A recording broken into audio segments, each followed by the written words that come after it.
Hello, welcome to Microfiche Microphone. I'm Micah, and on this channel we look at microfiche from the past, old newspaper articles in the public domain. We look at them with our modern eyes, our modern perspective, and see what we can learn from them.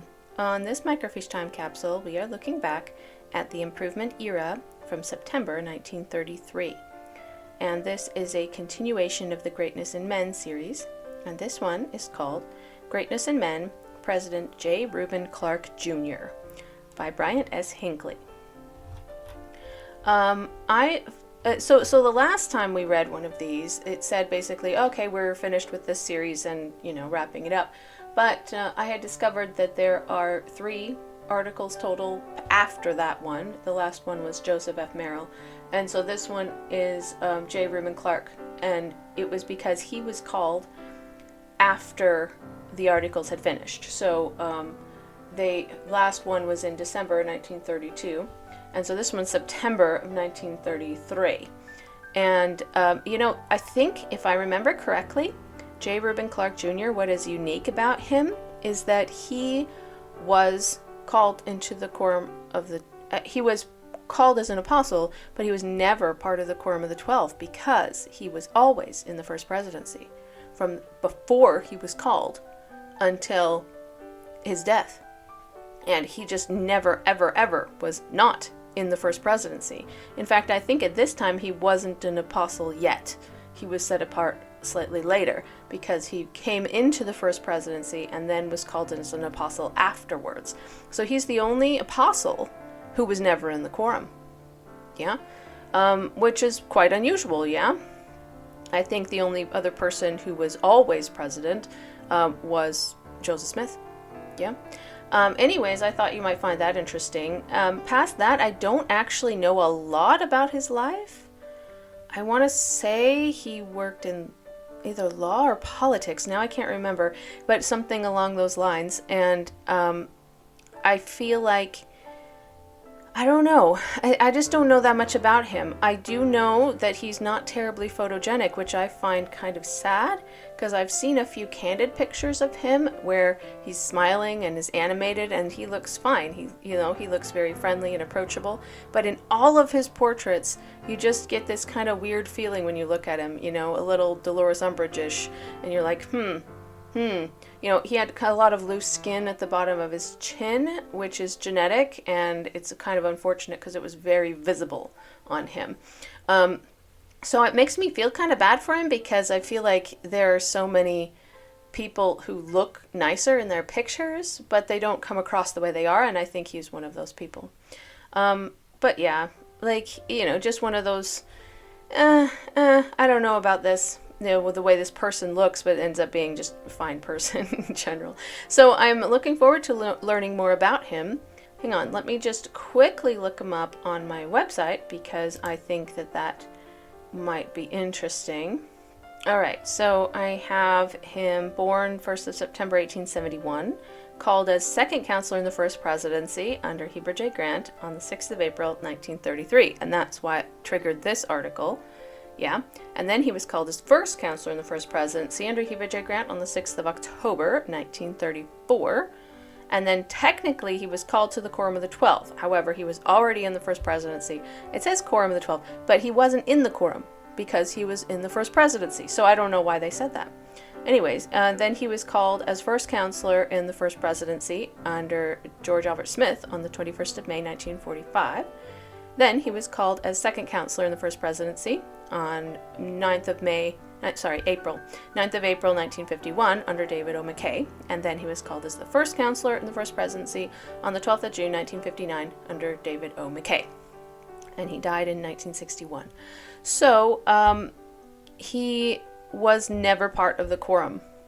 It looks like technically he was called as an apostle, as a quote-unquote member of the Quorum of the 12, but he wasn't in the quorum because he was in the first presidency. So anyways, I wanted to check the dates on that because I wanted to see if it was before or after this article. So this article was written shortly after his first call to the first presidency in the 6th of April 1933 under Heber J. Grant. One other thing I want to point out quickly, because he's relatively well known for this, is he was, in the past, before this, whoever was first counselor or second counselor, if somebody dies, let's say the first counselor passes away, then the second counselor would kind of be promoted to first counselor, and then they'd call a new second counselor up until that point. And so it really wasn't normal, if somebody had served as the first counselor before, to kind of be quote unquote demoted into second counselor, because in general, traditionally they just continued as first counselor and then they called a new second counselor. But in this case, David O. McKay changed that because he was first counselor under George Albert Smith. But when David O. McKay became president, he decided not to call J. Reuben Clark as his first counselor, but as his second counselor. And I believe that had to do with the rank in the Quorum of the 12 of J. Reuben Clark versus the other person he called, which I can't remember right now. I'd have to look it up.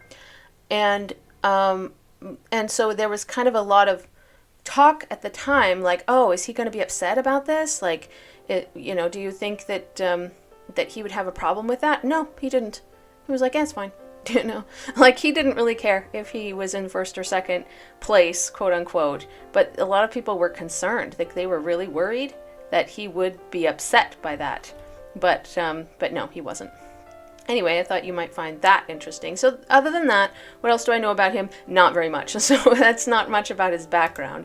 So let's finally get back into the article. I apologize for going off on some tangent, but I thought you might find that interesting. That's kind of what I know about him. That's kind of like what he is known for. All right, so back to the article. Focus. There's a quote at the beginning. It says, "In this article is found the story of a man who, thrown among the great, the wealthy, and the wise, kept an abiding faith in the simple precepts of the church, and as a reward for his genuineness and ability was called to one of the most important places in the church. President Hinckley, in his eloquent manner, has given us here a word portrait of our latest addition to the first presidency." There's a picture. This is one of the better ones of him, I have to say. But he doesn't ever really smile, and I'm not quite sure why. I think he just has this, manner about him. But you can see what I mean by Dolores Umbridge-ish, It's just from the look, just the wide mouth and like the short chin, and anyway. All right. Truth is a natural force and no more to be resisted than other natural forces. Emerson. On Thursday morning, April 6, 1933, J. Reuben Clark Jr. was sustained as second counselor in the first presidency of the Church of Jesus Christ of Latter-day Saints. He succeeded the late Charles W. Nibley. On March 3, he retired as United States Ambassador to Mexico. He is the son of Joshua Reuben and Mary Louise Woolley Clark. Okay, I'm assuming then his first name is actually Joshua. Yeah, because he's a junior. So Joshua Reuben Clark and then Joshua Reuben Clark Jr., yes? But it looks like he went by Reuben. And was born in a small rock house 3 miles north of Grantsville, Tooele County, Utah, September 1st, 1871. His parents were among the early settlers of Tooele County, and both belonged to a race of rugged, freedom-loving, God-fearing people. Their forebears were among the pioneers and patriots of America. His father, J. Reuben Clark Sr., served in the Civil War, and his grandsires fought in the War of 1812 and in the Revolutionary War. J. Reuben Jr. was a major in the World War. Really? Okay, so J. Reuben Sr. served in the Civil War, and his grandsires, so his grandparents, fought in the War of 1812 and in the American Revolution. And then J. Reuben Clark Jr. served in World War II. No, one. This is in the 30s. Okay, my bad. So he was, J. Reuben Clark Jr. was a major in World War I. That's quite interesting. Like, I don't know, I didn't know that about him. President Clark grew to manhood in the country and knows something of pioneering. His very earliest recollection is seeing his mother kill a rattlesnake at the back door of her kitchen. Okay, that's scary. She was alone much of the time. Her husband was superintendent of the Grantsville Co-op store. During the day, he waited on customers, and at night served as watchman. This permitted him to come home only about once a week. Jeez. How did they even have kids? Consequently, the responsibility of the home and the farm rested largely upon her. Yeah, sounds like it. In the midst of her other duties, she taught her son to read and write so that when he entered the public school, he was placed in the 3rd grade. Okay, that's cool. He finished the grades. That's a very short sentence, okay? There was no high school in Grantsville at the time, so he went through the work of the 8th grade 3 times. That's so funny. Why did they do that? Like, once you graduate, why did you have to repeat it over and over? That's so weird. Like, that's not really known today. I guess maybe he was taking, like, extra lessons to continue his studies, but because they weren't certified, maybe, that he couldn't get certified as having gone to the 9th grade, yeah? Maybe that's what it was. Hang on, let's look at the pictures real quick. This is Louisine Savage Clark. I am assuming that is his wife. Yes? And this is Mary Louisa Woolley Clark, the mother of President Clark. That's his mother. And J. Reuben Clark Jr. presenting his credentials to President Ortiz Rubio. Person seated from left to right. J. Reuben Clark Jr., President Ortiz Rubio, and H.E. Senior Estrada, Minister for Foreign Affairs. In Mexico, right? Yeah, because he was a delegate to Mexico. I wonder how good his Spanish is. Well, I got a picture with the, I don't know, the king. Is that a king? President? I don't know. Some leader. Sorry, I don't know Mexican history. I apologize. Those of you who know it better than I do are probably screaming at the video right now, but I apologize. But I don't know it at all. He did things that were common for boys on the farm to do in those days. I love it when he says that. This is not the first time he said that. And it's just like, oh, just did normal things. And it's like, can you be more specific? The chief industry of that locality was stock raising. His father owned a small band of horses, and it was Reuben's responsibility to look after them. He speaks now with animation of the days when he rode a sure-footed, long-winded saddle pony and helped round up range horses. There is something fascinating about corralling wild horses, something that appeals to a boy. It is full of action and adventure, and he enjoyed his full share of it. Okay. His uncle Samuel Woolley had rather extensive cattle interests for those days, and J. Reuben helped him trail his cattle to the summer range east of Davis County in the spring, and bring them back to the winter range in the fall. He knows what it is to stay in the saddle all day and all night. Wow. To go without rest or sleep for 24 hours at a time. The language and the hardships of the cowboy are familiar to him. There is more hardship than romance to that kind of work. Yeah. I'm pretty sure there is, but like it's wow. Okay. It's interesting the way they're saying that though, being like, you know what it's like to work hard. I don't know, it still feels like they're kind of holding it up as like a standard, like it's somehow exalting in some way, like intrinsically.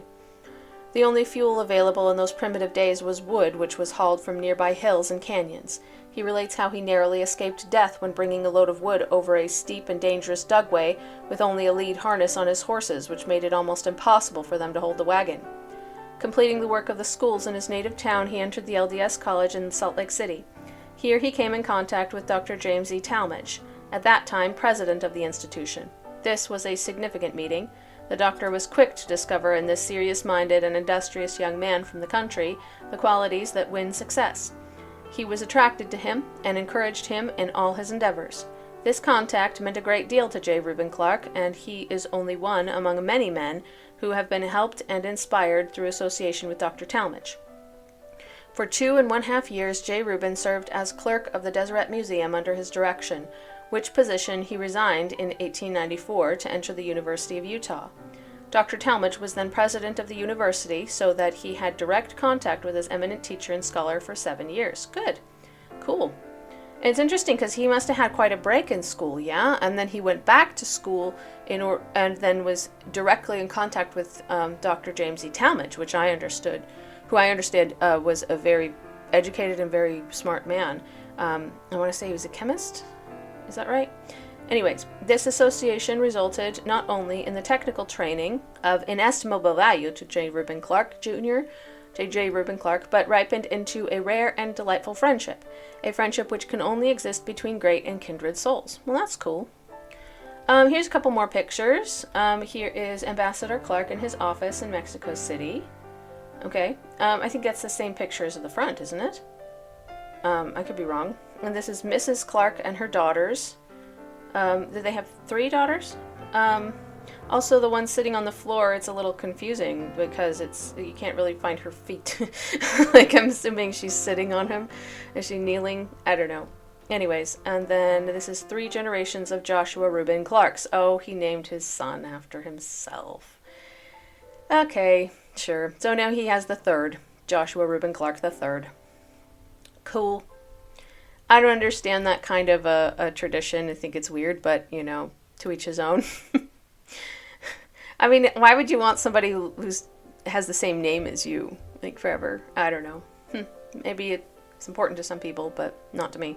Anyway, President Clark's early ambition was to become a specialist in mining law, and with this in view, he majored in scientific work and was graduated from the university 4 years later, 1898. While a student of the university, he was editor of the Chronicle, president of the student body, and valedictorian of his class. That's quite impressive. On September 14, 1898, he married Louisine Savage, the daughter of a pioneer photographer, C.R. Savage. Okay. After graduating, he served 1 year as principal of the high school at Heber City, for 2 years as a member of the faculty of the Salt Lake Business College, and for 1 year as principal of the southern branch of the State Normal School at Cedar City, returning again to Salt Lake Business College. Okay.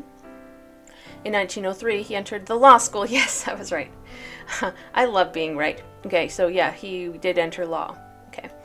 And the Law School of Columbia University. Good for him. Now begins a new and brilliant chapter in his life story.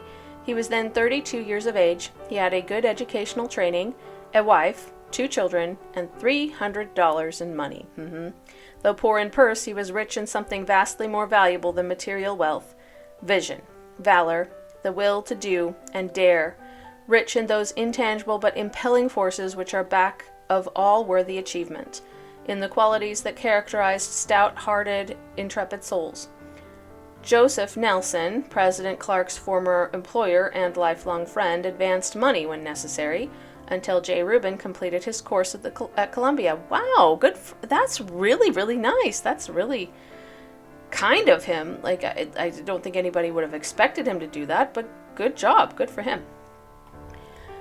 From the day he entered law school to the present time, he has marched majestically forward, exhibiting under all circumstances strength, fortitude, independence of judgment, unfaltering courage, and the power of painstaking and vigilant endeavor.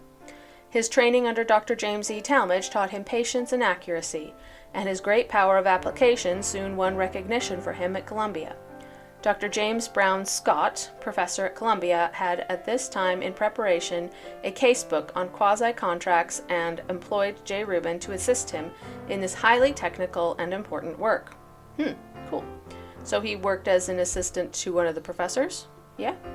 In 1906, the year of President Clark's graduation, Elihu Root, the then Secretary of State, that's a strange name, appointed the young lawyer assistant solicitor. This important position forced him to study international law and then led him into a field of diplomacy. Here he came in contact with the nation's leading statesmen. He was assigned to study some old and voluminous cases awaiting settlement. As a result of these cases, more than 100 years old, were arbitrated and won by the young assistant solicitor J. Reuben Clark. Wow.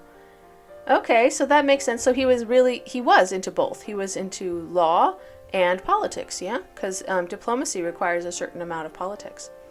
In 1910, President Taft appointed him to serve under Secretary Knox as Solicitor of the State Department. Politics, there we go. It was at this time that he won the famous Alsop case against Chile, which was arbitrated before the King of England, who awarded the United States government $900,000. The layman has little appreciation of the ability, the painstaking and prolonged effort required to do this. I very much appreciate how much work it must have been. I, however, cannot imagine what kinds of things would have to be done, but I'm sure it was a lot of work. It sounds like a lot of work to me.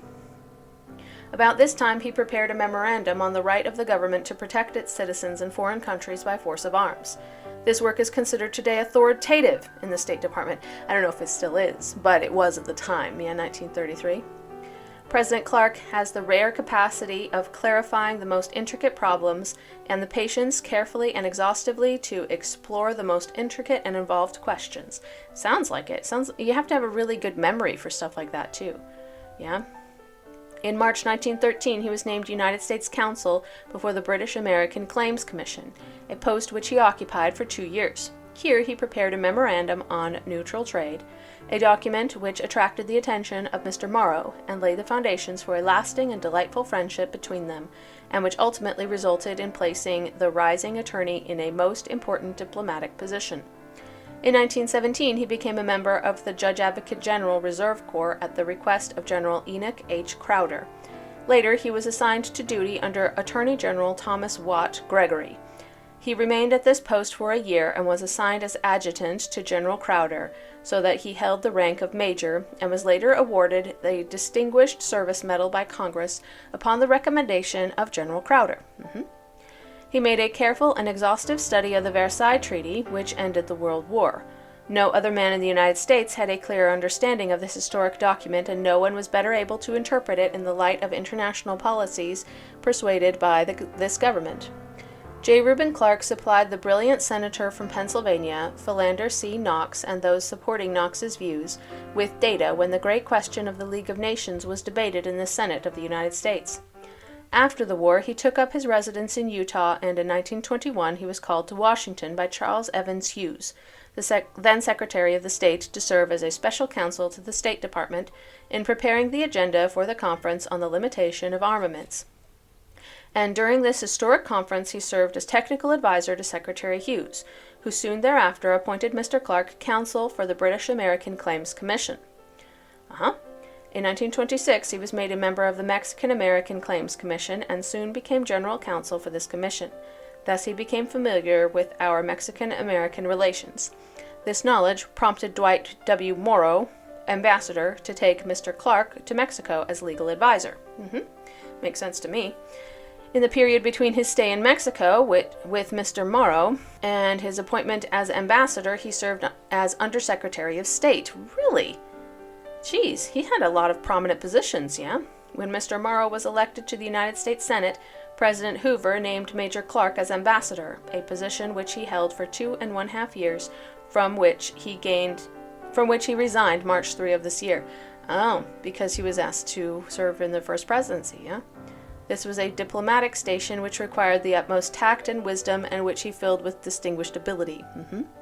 President Hoover, in a letter accepting the Ambassador Clark's resignation, said, among other things, "Never have our relations been lifted to such a high point of confidence and cooperation, and there is no more important service in the whole of foreign relations of the United States than this." Wow. That's pretty cool, actually. Secretary of State Henry L. Stimson wrote Mr. Clark in part as follows: "Your distinguished service as American ambassador to Mexico has reflected signal credit upon the Department of State." This is a brief fragmentary reference to President Clark's service to the country, all of which reflects distinct credit on his character and reveals his superior ability as a statesman and student of international affairs. Preceding and following the World War, he made important contributions to the literature of the Department of State on international questions. His contact with the ablest minds in American public life during these eventful years, the esteem in which they held him personally, and the reliance which they placed upon his judgment is enduring proof of his character and ability. While Major Clark was serving in the Officers' Reserve Corps under a special assignment, he prepared a volume of 1,150 pages on emergency legislation to December 1917, including analogous legislation since 1776. My bad. This volume is carefully annotated and indexed and has numerous references. It is the only publication of its kind and represents a prodigious amount of work which was accomplished in a comparatively short time. This is his most monumental work. That sounds like it. Like you'd have to go through all of the legislation that has happened since the founding of the United States. Like that sounds like a lot. Like I'm guessing it was a lot. Crazy. In a separate volume, he has defined and clarified the Monroe Doctrine as no historian has done. Okay.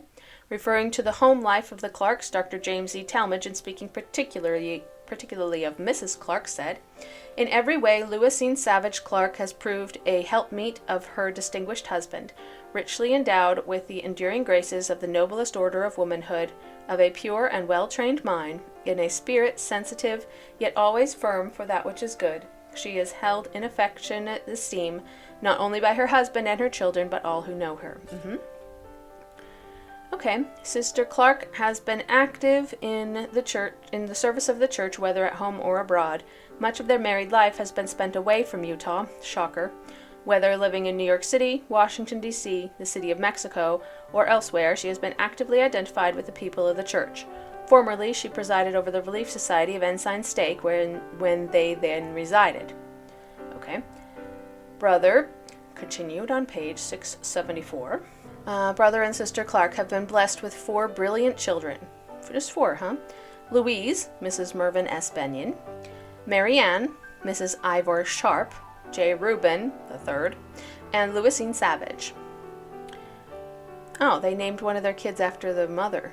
Louisine Savage Clark, yeah? For the past 30 years, Elder Clark's time has been devoted largely to public service, and no other son of this Commonwealth has won greater renown in the broad field of statesmanship and diplomacy. He was born and reared under modest circumstances. He has educated himself, and by sheer force of hard work, rugged honesty, straight thinking, the capacity to make and retain friends without family prestige or political preferment, unaided and single-handed, he has won his way to lofty levels. That's kind of almost overstepping your bounds, like saying that he did it all unaided and single-handed. You know what I mean? Like, I don't think anybody got where they were unaided and single-handed. I'm just saying, like, somebody had help somewhere, and I'm sure he did too. It might have appeared that he did everything himself, but somebody believed in him. For example, he met James E. Talmage, and James E. Talmage supporting him and saying, here, you can do this, probably aided him along his way. You know what I mean? Like, but saying that he did it all alone, like, is going a little too far, in my opinion. He has occupied a place in the highest councils of the nation in times of peace and war, and has had a part in decisions affecting the destiny of the world. He enjoyed the intimate friendship of Calvin Coolidge, Philander C. Knox, Dwight W. Morrow, and others, and has been the friend and confidential advisor of those eminent statesmen. He is a trained diplomat, and diplomacy is the fine art of making human temperaments agree. I thought it said temperatures for a second. There is nothing subtle, cunning, or mysterious in this art as practiced by President Clark. He faces the facts, gets the other man's point of view, and stands tolerantly and courageously for the right. Yeah, but what is right? Yeah, like, that's the real question. So he's unbiased, is what you're saying. I like that he could be unbiased, but, like, saying he's standing for the right, it depends. Like, that's a subjective question. His diplomacy is simple, straightforward, and just. There is no alchemy in it. He has no fondness for the pronoun I. He is honest to his fingertips. Few men surpass him in mental brawn. He holds in happy combination the virtues symbolized by the head, the heart, and the conscience. President Clark is an able and effective advocate. He has a good speaking voice and ready command of pure English with an orderly and logical way of thinking. It's kind of a strange way of saying it, but saying that he's eloquent. You know, I mean, he's saying he has a ready command of pure English. Why not just say he's eloquent, yeah? He's eloquent. He speaks with a discretion and a sincerity that carries conviction. His discourses are distinguished for their originality, compactness, breadth of view, soundness of doctrine, grace of diction, and spiritual inspiration. In speaking before the last General Conference, he said in part, "The world is moaning in tribulation. I do not know the cure. The questions involved are so nearly infinite in their vision that I question whether any human mind can answer them. But it is my faith that if the people shall shun idleness, if they shall cast out from their hearts those twin usurpers, ambition and greed, and then shall re-enthrone brotherly love and return to the old virtues, industry, thrift, honesty, self-reliance, independence of spirit, self-discipline, and mutual goodness, we shall be far on our way to a returned prosperity and worldly happiness. We must again yield fealty to the law that wealth, however great, is a mere shadow compared with the living, enduring riches of mind and heart. The world problem is not primarily one of finance, but of unselfish industry, courage, confidence, character, heart, temperance, integrity, and righteousness. The world has been on a wild debauch materially and spiritually. It must recover the same way the drunken reprobate recovers, by repentance and right living. page 103, conference pamphlet, April 1933. A.E. Bowen, an intimate friend and business associate, when asked to give an example of President Clark's character, said, okay, if you don't know who Albert E. Bowen is, he was also in the Quorum of the Twelve. But I don't think he was at the time. I think he was called a couple years later. So, interesting that they chose to quote him before he was well known. The personal endowments and qualities which have made possible his varied and distinguished achievements are perhaps three, with their corollaries. First, a vigorous and discriminating intellect. His is the rare power of penetrating through all confusing superficial envelopments to the heart, to the root and marrow of a confronting problem. Second, a prodigious power of work, a constitution which seems able to respond to any draft that may be made upon it. Work is his vocation and his avocation, his pursuit and his pastime. Third, an uncompromising, undeviating honesty. Intellectual and moral honesty, face the facts as a characteristic expression of his. He spends no time in working upon schemes of evasion. Having been surrounded with abundant opportunity for graft and acquisition, he has come through without the smell of fire upon his garments. No opprobrium has ever attached to his name. To him, sham and pretense are an abomination. Okay. When one studies him at close range, he is impressed with a sense of ruggedness and culture. His features indicate caution and determination. This impression is mellowed by the friendliness of his mild blue eyes, which reveal a warm and sympathetic soul. He is 62 years of age, sound in health, matured in judgment, affable in manner, genial, scholarly, sagacious, benevolent, honest beyond cavil, and absolutely uncompromising so far as truth or principle is concerned. Ambassador Morrow once said to J. Reuben Clark, "You stand in the least awe of wealth of any man I have known." That's good. No man can intimidate him. He cannot be bought, cajoled, intrigued, or persuaded to do anything that is not in the interest of right and justice. Good for him. There is a moral grandeur about this attitude which challenges admiration. No client ever did or ever could secure his services who sought to evade or subvert the law. Neither friend nor foe ever questioned the rectitude of his intentions. He is hewn of stern, heroic stuff. J. Reuben Clark's name will go down in history as a statesman and a religious leader. From his boyhood he has been active in church service and always a careful student of both its history and its doctrine. He is not only an able theologian, but an eloquent preacher. Today he belongs to a small and select company of men who stand high in the confidence of the people and in the favor of the Almighty. In all the history of the Church, few men have been honored with a place in the first presidency. That's true. He is still in the prime of life. He has a clear understanding of the fundamentals of government and of the great underlying principles upon which society rests. His training has made him world-minded. He thinks in large terms. He will enjoy the love and the sustaining faith of the membership of the Church, and will receive light and inspiration from on high, all of which will qualify him to render to the Church and its people a long and brilliant service. This exalted calling is a climax to a career not distinguished for anything miraculous or meteoric, but one built upon the sound foundation of faith in God, hard work, correct living, common sense, tolerance, and sympathy, backed with a supreme love of justice and right. All right. It sounds like he has a very high moral character. I mean, it sounds like they were describing him as somebody who could never be bought, who wasn't intimidated by wealth. And, not everyone in the world is motivated by money. And I think it's really nice to see someone who really, truly isn't, because most people are, yeah? But some people aren't, yeah? It's something to keep in mind. All right. So I'm going to move on to the Wikipedia article. However, it's quite long. I'm going to try and maybe skip some of it, but because it's just a little bit much.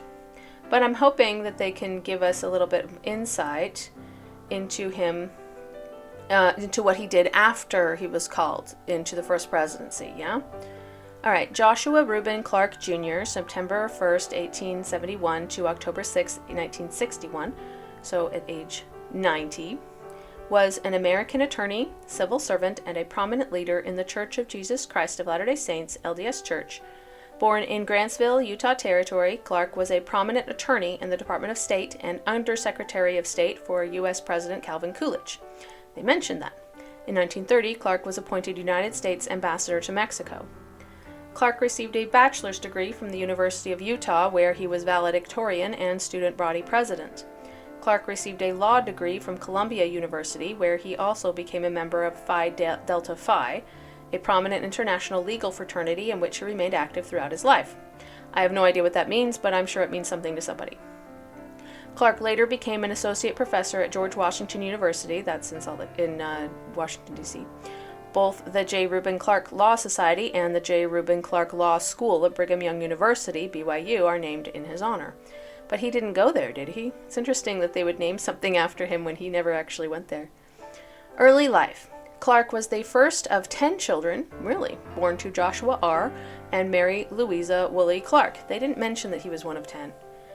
He was born and raised in Grantsville, Utah, 33 miles southwest of Salt Lake City in Tooele Valley. At this time, it was a 4-hour trip by buggy and train from Grantsville to Salt Lake City. Yeah. The LDS church members who settled the area were industrious and community-oriented. It's off topic. Okay, as a break from farm work, Clark participated in dramatic productions from his youth. He displayed a talent for public speaking, comedy, and humor at a young age. Interesting. Clark also participated in the schoolhood diversions available on the frontier, sledding in the winter and swimming in the summer. Well, that's pretty normal kid stuff, yeah? Clark's grandfather had been a minister in the Dunker Faith, Church of the Brethren. Clark's father, Joshua, had worked his way west through Utah as a trapper and freighter and felt drawn to the LDS Church after attending his first Sunday service, being baptized a month afterward. I found that really interesting. Yeah, they didn't mention that before. Education and culture were important in the Mormon communities in Utah Territory. Clark's father, although accustomed to hard physical labor, was also reputed to be a knowledgeable, culturally oriented man. He was hired soon after his baptism to teach school in Grantsville. Shortly after moving there from Salt Lake City, Clark's father married Mary Louisa Woolley, who was born on the plains as her parents made their way west with the Mormon pioneers. Clark's father was the sort of man who, while doing business in Salt Lake City, would sleep in a hayloft to afford to see a Shakespearean play, and he would make great sacrifices to afford to buy a good book. Interesting. So culture was high up on his list of priorities, yeah?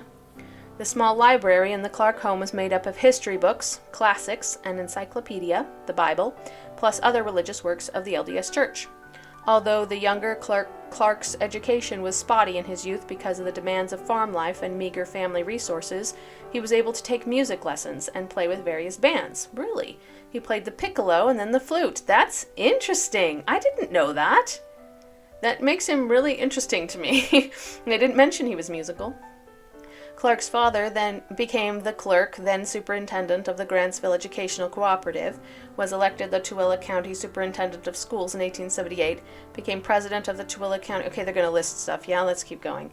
He mentioned that he repeated the 8th grade twice, which doesn't make sense, but okay, whatever makes you happy, I guess. College education and early career. In 1890, at age 19, and with his father's consent, Clark was taken to Salt Lake City to enter Latter-day Saints University. Clark lived at the home of an aunt to save money, and he earned extremely high grades. The principal of the school was James E. Talmage, the foremost scholar and scientist in the LDS Church. Talmage hired Clark to be the assistant curator and later curator for the Deseret Museum. They didn't mention that in the article, dang it. It was a paid position and helped immensely to support Clark during his higher education. The curator position was also considered a mission and relieved Clark of being called to serve as a full-time mission. Really? When Talmage was released as principal and called to create a new college for the LDS Church, he brought Clark with him as his chemistry lab assistant and clerk. Interesting. So he was good at chemistry because Talmage was a chemist. And that he chose J. Reuben Clark to be his assistant means that he must have been very good at it. It's interesting that he didn't get a degree in that. Wow.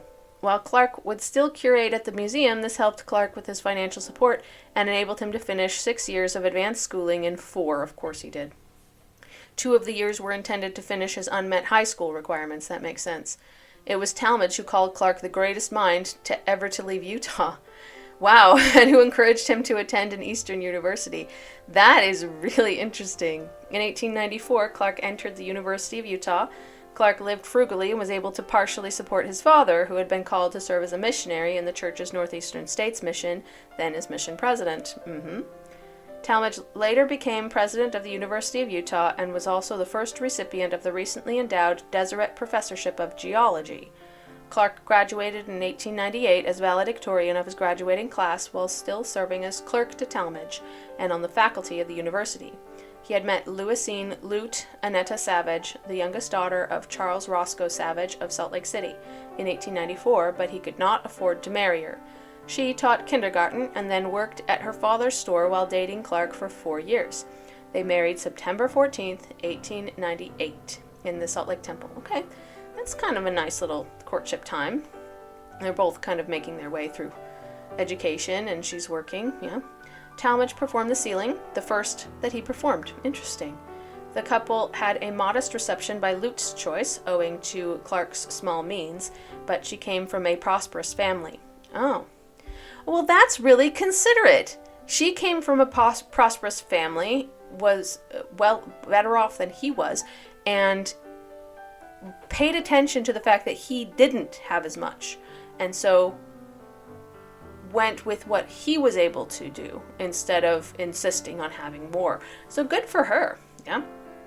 A few days later, Clark left for Heber, Utah, to find a place for them to live and start his first career position as a teacher and principal of the new Heber City High School.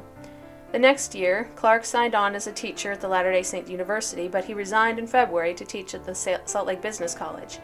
Joseph Nelson headed the college and became an important benefactor to Clark. See, he didn't do it all on his own. In the fall of 1900, Clark went to Cedar City, Utah to become the principal of the branch normal school. The following year, Clark was an instructor in commercial law, principal of the shorthand department, and secretary of the faculty at Salt Lake Business College. In 1903, Nelson was named cashier of the Utah National Bank, and Clark assumed most of his duties at the college. Okay, that year Nelson offered to pay for law school for Clark, and Clark applied to Columbia University. See, he kept getting help all the time. He was accepted and he received his entire education in the law at Columbia. I say good for him. Columbia. In the beginning of Clark's second year of law school at Columbia, he was elected to the editorial board of the Columbia Law Review. Good for him, that's pretty prestigious. He was oldest on the board, the only one married, and the only Latter-day Saint in the law school. Yeah, that sounds about right. In 1905, at the end of his second year of law school, he was admitted to the New York bar. He was granted a Bachelor of Laws degree in 1906. Clark worked with James Brown Scott on the 772-page book Cases on Quasi-Contracts, 1905, during his schooling. Wow. Scott recommended him as Assistant Scholar of the Department of State, and Clark received the appointment on September 5, 1906. Well, so far it sounds like he's doing really great, you know. Government service and law career. Clark began his government service in 1906 when he was appointed Assistant Solicitor to the State Department. During his tenure in Washington, the Clark family, consisting of Clark, his wife, and 4 children, was in the wake of the controversy over the Reed-Smoot hearings in the U.S. Senate. Yeah, that's about the same time, isn't it? In his position as Assistant Solicitor and then as Solicitor in the State Department, Clark was often confronted with critical issues of international consequence. For example, when the Mexican Revolution erupted in 1911, he was called upon to make crucial decisions and recommend courses of action to the Secretary of State and Howard Taft.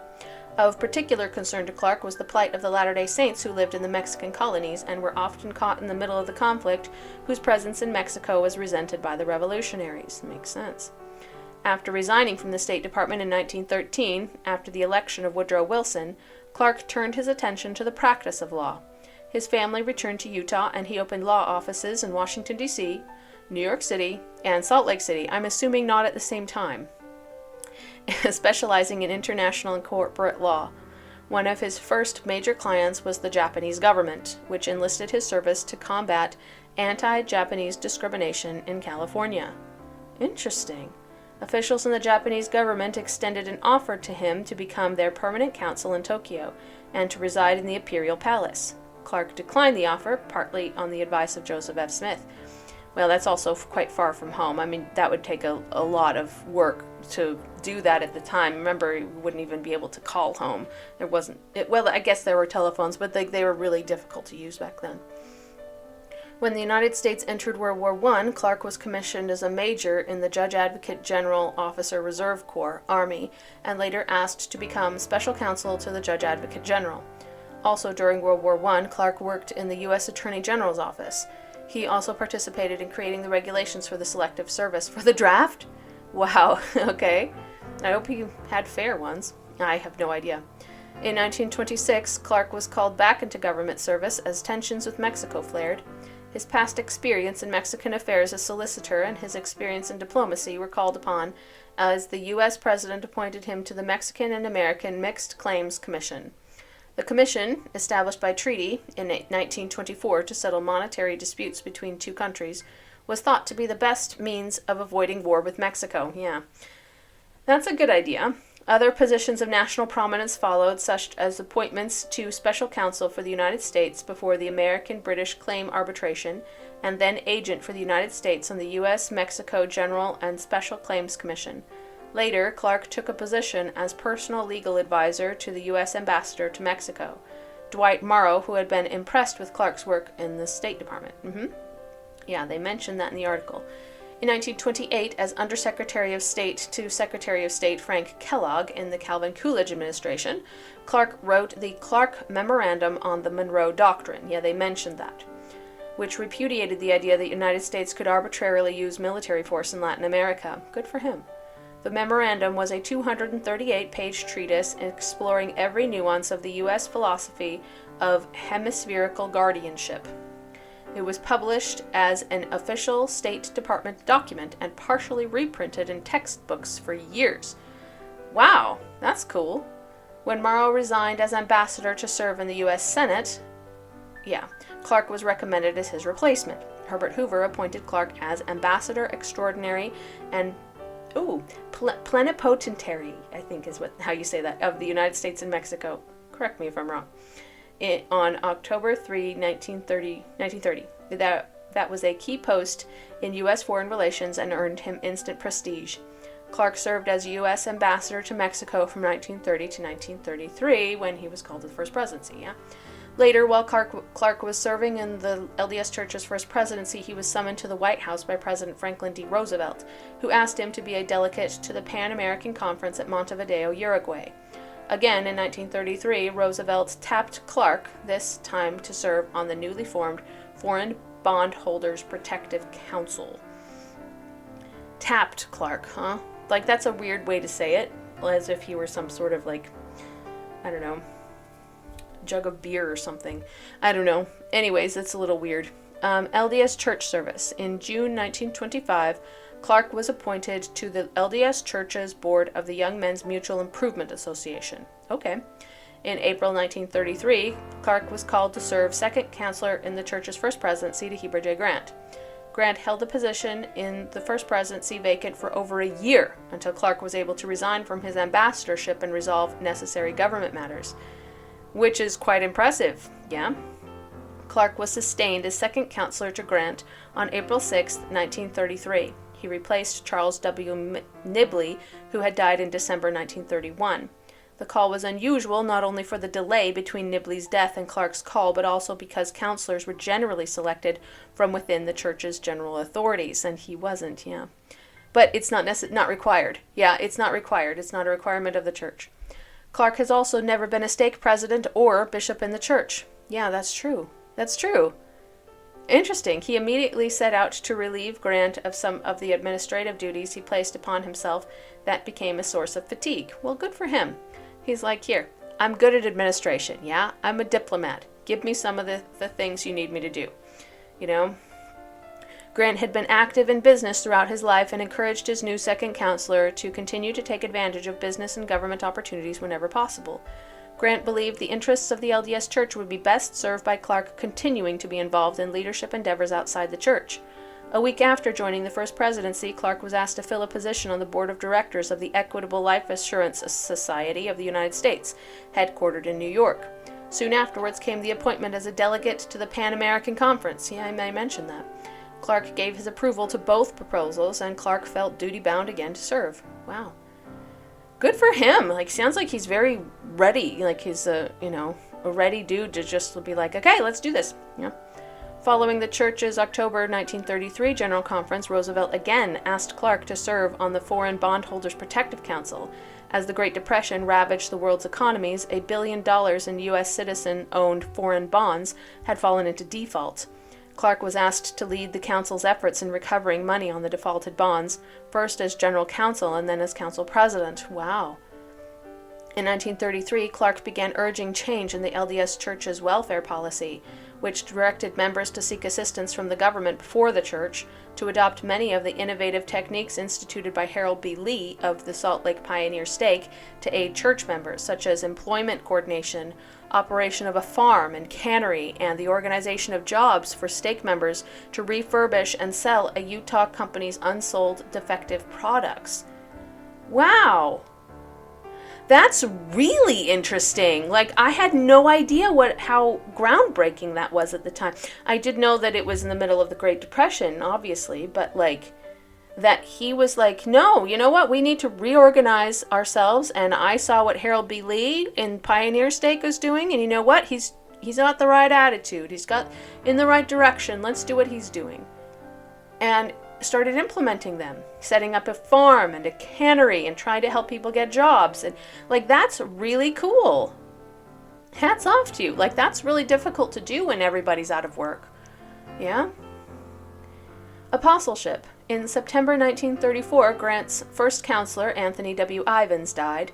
In October 1934, Clark was ordained an apostle and member of the Quorum of the 12 Apostles for purposes of seniority. Immediately thereafter, he was set apart as Grant's first counselor, with David O. McKay as second counselor. But yeah, he was never officially in the quorum, like part of that day, I guess. It doesn't count. In 1935, Grant presented a new church security program, renamed the Welfare Program in 1938, which encouraged industry and personal responsibility and enabled the members to turn to the church instead of relying on the demoralizing system of government dependence. Yeah. The welfare plan would centralize the church's efforts and grow to include a beautification program, church farms, Deseret Industries, and a bishop's central storehouse. In a special meeting of stake presidents on October 2, 1936, Clark would capture the goal of church welfare.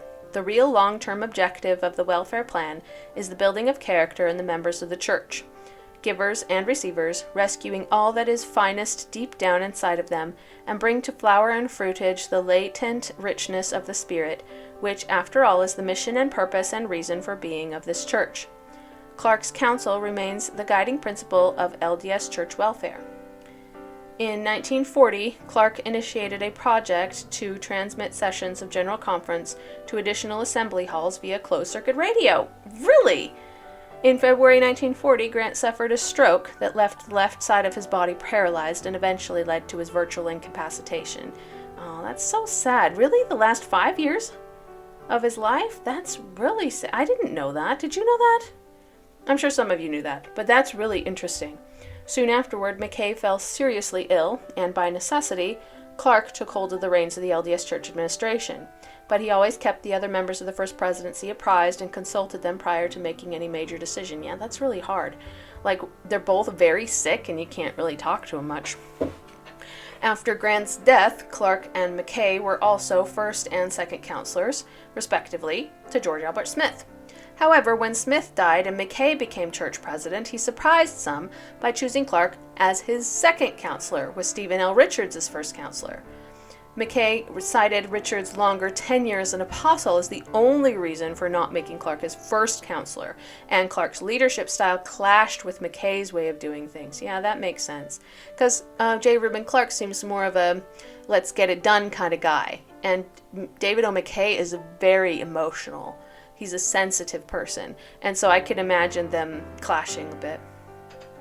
It was upon being sustained as second counselor in the General Conference that Clark famously remarked, "In the service of the Lord, it is not where you serve, but how. In the Church of Jesus Christ of Latter-day Saints, one takes the place to which one is duly called, which place one neither seeks nor declines."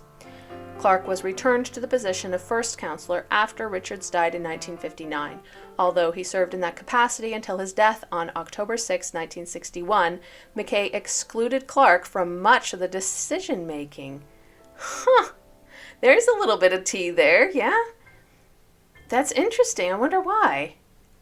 I mean, obviously they clashed, and they personality-wise, they weren't super good friends, but like, why would, I don't know. Huh, that's interesting. In the 1950s, while serving as second counselor in the first presidency, Clark was able to see two major religious works he had been working on for several years published. In 1954, Our Lord of the Gospels, a deep study of the life of Jesus Christ, was brought to publication, with Thomas S. Monson serving as the representative of Deseret Book in the publishing project. In 1956, Clark's work, Why the King James Version, advocating continued use of the King James Bible by the Church, was published. Clark was closely involved with most of the administrative innovations of the Church while he was in the first presidency. He was involved especially in advocating for regional priesthood councils. Oh, makes sense. Death. Clark died on October 6, 1961 at his residence, and I'm not going to read the residence, I might even blur it, okay? Don't dox people, okay, at 90 years of age. Clark served in the first presidency for over 28 years, longer than any other man who had not been church president. He was buried at Salt Lake City Cemetery. Racism and anti-Semitism. Okay, let's get into it. I thought we were done, but I guess not. Okay. As noted in D. Michael Quinn's 2002 biography, Clark's life spanned a period that saw enormous changes in the attitude and conduct of Western society, the United States, and the LDS Church toward the races and ethnic peoples of the world. As a young man, writes Quinn, Clark possessed the full endowment of racism characteristic of late 19th century America. Clark's nativist views were evident in his 1898 valedictory speech at the University of Utah, in which he declared, "America must cease to be the cesspool into which shall drain the foul sewage of Europe." Wow. He said that? Ooh, that's not a good thing to say. Clark eventually changed some of his racial and ethnic views, but maintained others to the end of his life. Okay, well, that's kind of a product of his generation, don't you think? Like, I don't see that as so unusual. So he wasn't super innovative in that point. Okay, speaking to a church audience in 1956 about his service as U.S. ambassador to Mexico, Clark admitted that he had gone to Mexico with a great prejudice against the Mexican people. However, as he learned the people's history and lived among them, he came to develop a great affection for them. Okay, like that's kind of a strange thing to say, but okay. Clark's views on the Japanese softened after he performed legal work on behalf of the Japanese embassy in 1913. Although his son-in-law, Mervyn S. Benyon, was killed during an attack on Pearl Harbor. Interesting. Clark neither felt nor manifested any bitterness toward the Japanese, according to Quinn. Clark wrote to an LDS serviceman on August 3, 1945, "I have nothing but kindness for the Japanese race." Okay, so it sounds like he wasn't that racist. It sounds like he talked about being racist more than he was actually racist. Like, so far anyway. I mean, we're not done yet, but... During Clark's lifetime, Utah had a de facto segregation policies, and males of African descent were excluded from the LDS priesthood. Yeah, until 1978, and that was after his death, so I don't think that has anything to do with him anyway. As a church leader, Clark resisted the social integration of whites and blacks and strongly opposed interracial marriage, explaining in a 1949 letter, "Since they are not entitled to the priesthood, the church discourages social intercourse with the Negro race, because such intercourse leads to marriage, and the offspring possess Negro blood and is therefore subject to the inhibition set out in our scripture." Yeah, product of his time. Like, I've heard this many times. This is a commonly held belief, even inside the church at the time. Like, I don't think that this is unusual. I'm not blaming him for it, is all I'm saying. Like, is it a good thing? No, but like, it didn't originate from him. He's just spouting what he's learned all his life. Clark nevertheless expressed support for Brown versus the Board of Education, stating that the Latter-day Saints willingly accord to blacks in civil matters all the rights, privileges, liberties, and protection guaranteed them in all their social, economic, and political activities. That's a very political thing to say, yes? Yeah. Okay. Quinn notes that it was one ethnic group, however, for whom Reuben expressed lifelong dislike and distrust. The Jewish people, of course. Ugh. According to Quinn, Clark kept several copies of the Protocols of the Elders of Zion in his personal library and shared it with other anti-Semitic publications with colleagues and acquaintances. I'm not familiar with that book, but apparently it's anti-Semitic. He expressed anti-Semitic attitudes in code words publicly and in specifics privately, and used his church position to obstruct what he perceived as Jewish influence. After Nazi Germany's annexation of Austria, Clark denied desperate pleas by Austrian Mormon converts from Judaism who sought the church's help in immigrating to safety. Oh my gosh, he did? Oh, that's awful. He denied desperate pleas by Austrian converts from Judaism. Okay, he needs to straighten himself out. That's horrible. They're still human beings, jerk, besides the fact that they're also members of the church. Like, oh, that is racist. That's really bad. Clark's anti-Semitism seems to have derived at least in part from his ardent anti-communism. Quinn notes that although not all American anti-communists were anti-Semitic, the more intense tended to be. Really? Reuben's own fusion of anti-communism and anti-Semitism was representative of this tendency.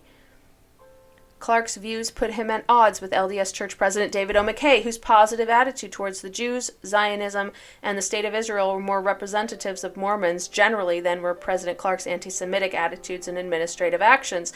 Well, that explains why they didn't really get along, well, at least to a certain extent, on certain subjects. Wow. I had no idea. The thing is, anti-Semitism is so weird to me. Like, we're talking about a group of people, like it's like a subgroup. It's because they were from all over the place. It's not like they were from one country. They just had one religion like for a long time, and so they intermarried among themselves and became also a race. So Judaism is considered not only a religion but also a race, is a thing. You can even get your DNA tested and see if you have any Jewish blood, because it is a race of sorts.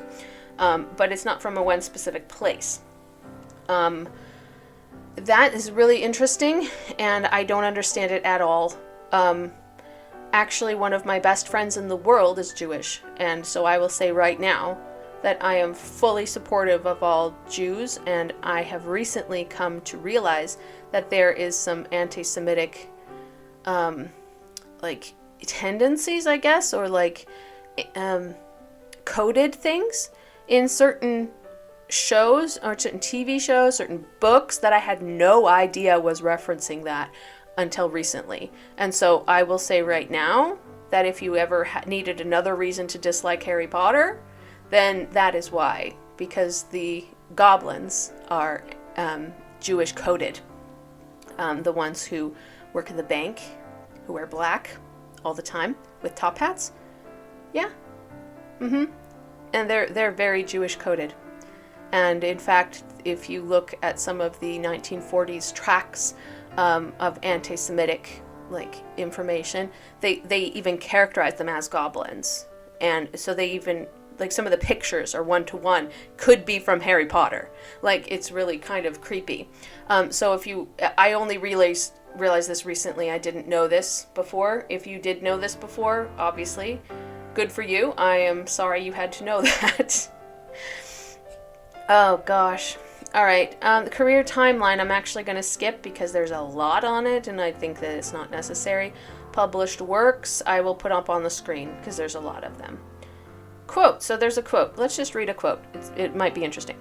There has not been another such group of men in all our history that even challenged the supremacy of this group. I don't even know what they're referring to. It is the union of independence and dependence of these branches, legislative, executive, and judicial, and of the governmental functions possessed by each of them, that constitutes the marvelous genius of this unrivaled document. It was here that divine inspiration came. It was truly a miracle. Okay, they're talking about the Constitution, I guess? Founding Fathers, maybe? That was really interesting. I feel like that last part with the anti-Semitism was probably the only thing that I would possibly criticize him for. I feel like most of the things he did were very straightforward and saying, uncorruptible, but boy, did he have a prejudice against Jewish people. That's surprising to me. Like, I still don't understand why people do at all. doesn't make any sense to me. Like, you know, what's cool is that I've actually participated with my best friend, one of my best friends, in a Shabbat ceremony, and she also was showing us some of the things that they do, because she happened to be visiting me on one of the high holy days, and showed me some of the ceremony kinds of things that they did. I think that particular one was Hanukkah, but I can't remember because there's several other ones as well. It was recently Yom Kippur, and she congratulated me on that. And I don't understand why anybody can be prejudiced against somebody else because of their religion, or even just the fact that they used to have that religion. Like, I don't understand that at all, because religion is a very tradition steeped thing, and I mean, you inherit that more than you actually, unless you choose it as an adult, which of course is everyone's prerogative. But if whatever you were born into, like, that's not your choice. That's just what, you know, the luck of the draw, so to speak. That's what you got because that's just what happened to you. And what's interesting about anti-Semitism is that it's all over the Book of Mormon that they were Jewish. You know, the people in the Book of Mormon were Jewish. And it's interesting that, you know, as being a member of the church, how in the world you can be anti-Semitic. Like, I don't understand that at all. That doesn't make any sense to me at all. Wow. Him being prejudiced against black people, I think, was straight up part of the culture of the time, recalling that he died in 1961. You know, that was in the middle of the turmoil of black versus white. I just don't feel like that's unusual, and I wouldn't criticize him for that. I mean, I'm not saying it's a good thing, it's just not a surprising thing. But the anti-Semitism, I don't get it all. I'm sorry, I just don't understand it. And how you can equate that with anti-communism? Like, what does that have to do with it? They're completely separate things. Like, you have anti-communism, which is like, you know, communism is bad and terrible and oh my gosh, it's horrible. Sure, you can have that opinion. I don't fault anyone for having that opinion, or any other opinion, actually, unless it's destructive in some way. But just saying, like, communism is bad, sure, if you have that opinion. I personally take kind of a neutral tone on it. I don't think it's bad in and of itself, but I think that it doesn't translate well to practical things. But then to conflate that with anti-Semitism, I don't understand at all. Like, what in the world does communism have to do with Judaism? You know, like, are they even related even a little tiny bit? I don't see it. So if you do know why people are like that, please put it in the comments below, because I have no clue. I am completely lost on that.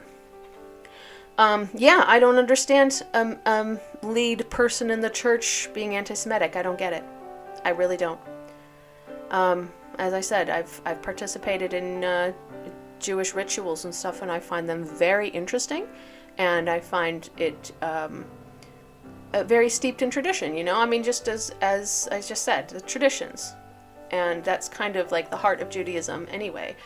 And but at the same time, it's also evolving and changing, and I can see that as well. So I don't understand why you can be so mad about that. It's just a religion. Chill. You know, we have freedom of religion in this country. You know what I mean? Like, if you're interested in politics, we have freedom of religion in this country. Oh gosh. Anyways, I'm gonna move on from that, because I just find that straight up frustrating. But so a few mixed feelings about J. Reuben Clark. Up until that point, I was feeling really good about the things that he did, and that he seemed to be a very, very wholesome kind of a person. And now I'm not anymore, so that's a little bit sad. But I hope you found that interesting either way, and if you did, please give the video a like and subscribe to the channel, and I hope to see you in the next video.